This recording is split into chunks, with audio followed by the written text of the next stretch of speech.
একা নির্জনে বসে সে দুটি নয়ন জলে ক্রন্দন করছে।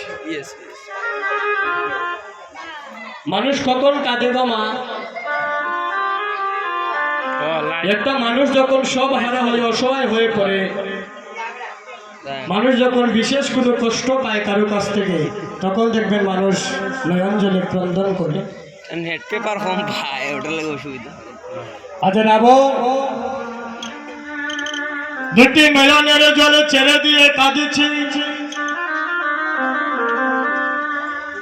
ওই সময় বিভীষণের পুত্র যার নামে ছিল তরুণী সেন, সে গিয়েছে রাবণের কাছে গিয়ে বলছে, জেঠুমণি ও জেঠুমণি,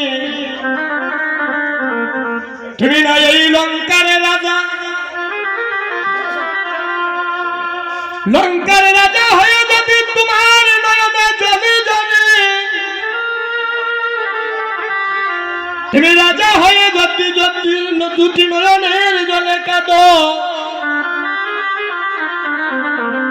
এখন প্রজাগুলোর মনটা দুর্বল হয়ে যায়। তুমি আর কেন না, আমার কাছে খুলে বলো তোমার এমন কি হারিয়েছে।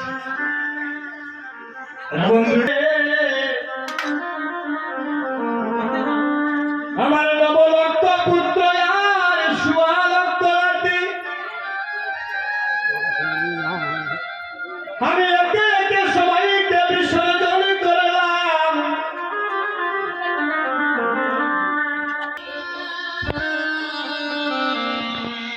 এবার আমার সাথে যুদ্ধে যাওয়ার আমার পালা। তাই মনে মনে ভাবলাম, আমি যদি যুদ্ধে যাই